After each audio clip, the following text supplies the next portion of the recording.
All right, what I've got here is 4 boneless, skinless chicken thighs. Now, I've already checked these for any bone parts that might have been left inside, because that does happen in the manufacturing process. So it's always a good idea. And what I'm going to do now is just chop them down into about inch-sized, roughly cube shapes. Now this recipe my mother brought home from Italy after my dad was stationed there in the Navy in the 1950s. And when she brought it home, she asked my dad's mother to start cooking it, because my mother wasn't much of a cook. We all learned to cook defensively.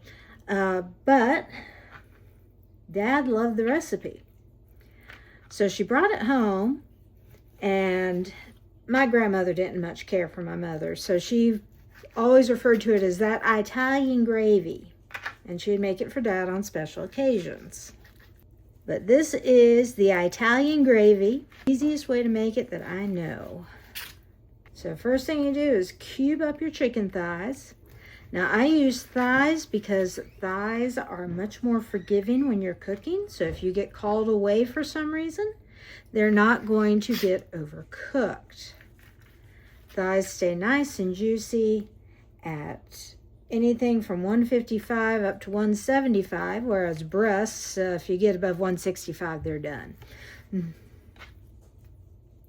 You can make this with any cut of chicken you like, though, whatever you got on hand. You can also make this with, other cuts of meat. If you want to make it with pork, go make it with pork. It's your food.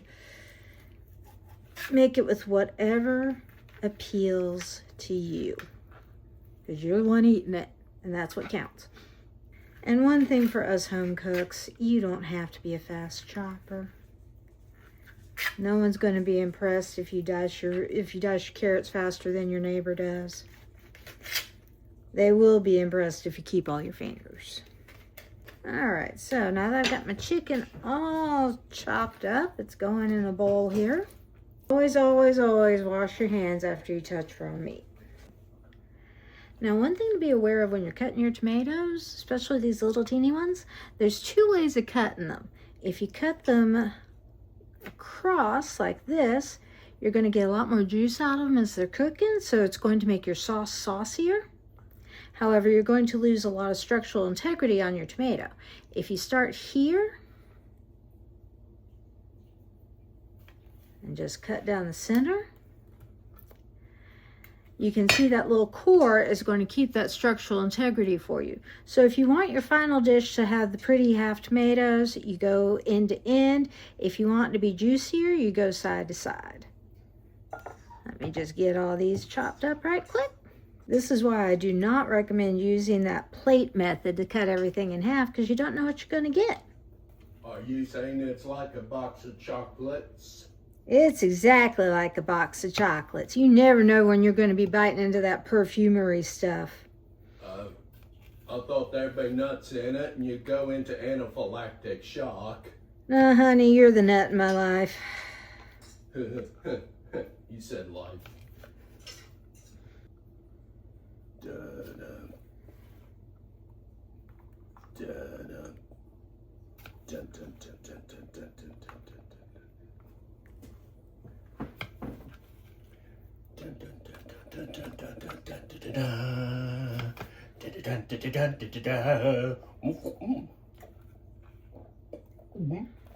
Well, thank you very much.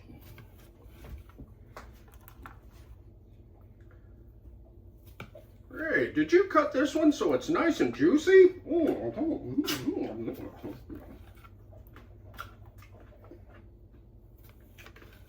Is it bad that it doesn't taste like chicken? Shouldn't taste like chicken yet, honey. Oh, Gotta cook it first. So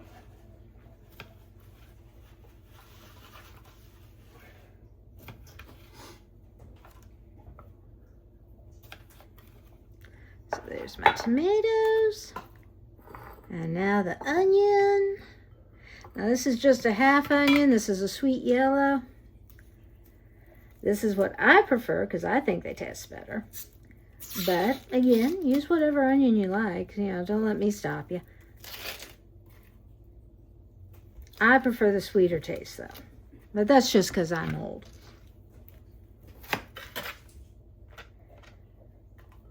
My grandmother grew these in her garden when I was growing up. And I swear half my back pain now comes from going out and picking them with her.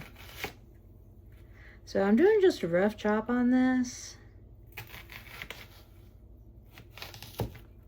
It's going to cook down in the final product, so I'm not too worried about it.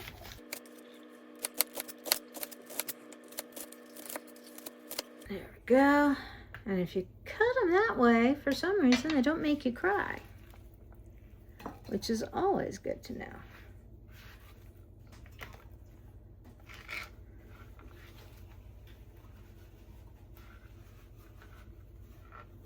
So that is it for cutting stuff down.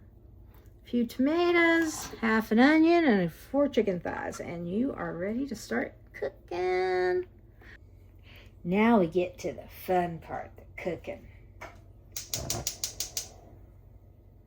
There's 3 types of fat that I generally use in my cooking. Good old olive oil.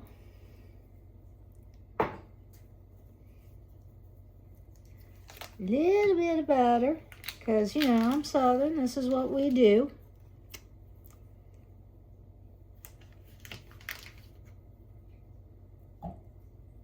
And the secret to bring all the flavor is bacon fat. Now, when I'm rendering out my bacon fat, what I do is I toss some bacon in the air fryer, cook it out that way, and get the fat from the bottom of that. Now, I'm cooking my onions really low because I want to get all of that sweetness coming out. I want to get these things almost to the point of caramelizing.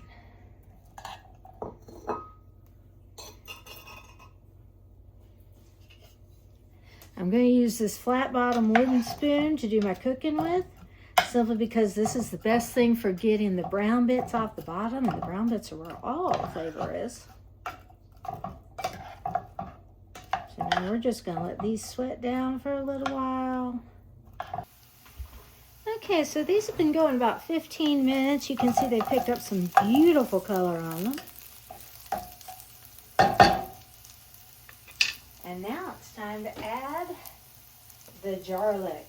Now, I do not have the time or the patience to sit there and chop garlic all day. Trust me, using this stuff is just fine. You want to add it in later, though, so it doesn't burn.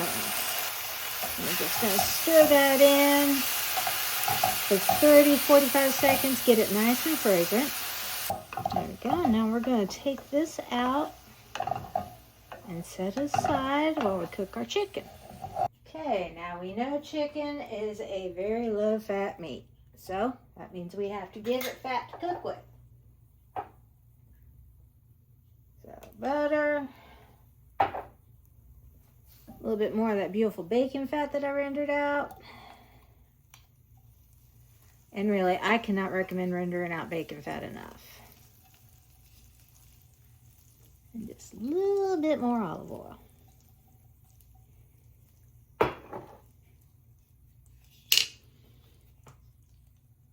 And here is our chicken. And again, whenever you touch raw meat or raw meat packaging or the bowl, wash your hands. I'm going to turn this up just a touch. Let that beautiful butter and bacon fat and olive oil work its magic on this chicken. Now this is a combination of dehydrated garlic, dehydrated onion, garlic powder, onion powder, oregano, thyme, and a little bit of salt. So that is what I'm using to season this all up with. Now how much you use is pretty much a matter of personal preference. The more flavorful you like it, the more you use.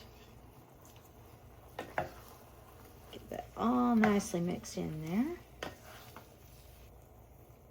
Now we let it brown a little bit. Okay, so the chicken's been cooking here for 12, 15 minutes. You can see it's getting nicely toasted. Getting some good color on it, so it's time to take that out and set it aside. And now we start making the sauce. So we got our cherry tomatoes. We got a little bit of tomato paste just because I like to up the flavor.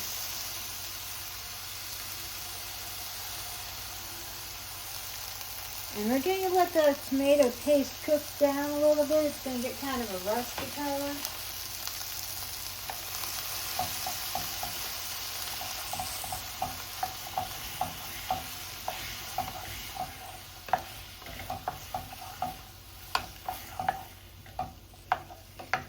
And for our third type of tomato, we're putting in some sun-dried tomatoes.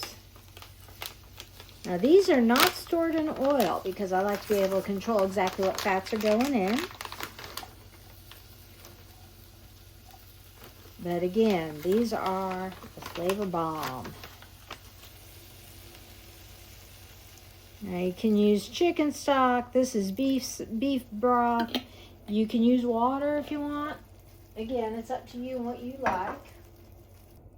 And we're just going to let these all just simmer in and get to know each other a little bit.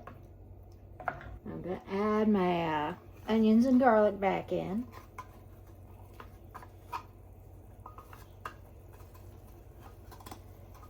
Again, just let it all get to know each other. I'm going to let this simmer for about 10 minutes, see how it's doing.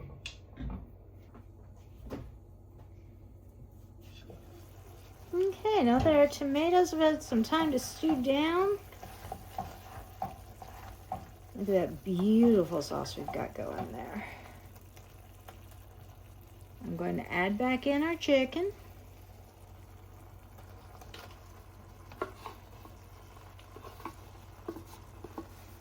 Make sure you get all the juices from where it's been sitting, because we don't want to waste any of that flavor. Put a little bit of white wine in here, brighten it up a bit.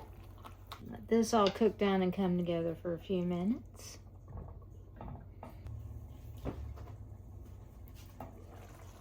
Now I'm just going to let this reduce down. We're getting a beautiful jammy consistency with all this tomato packed in.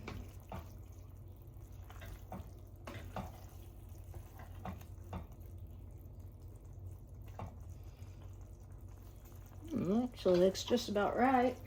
All the way down to low. Add in some cream.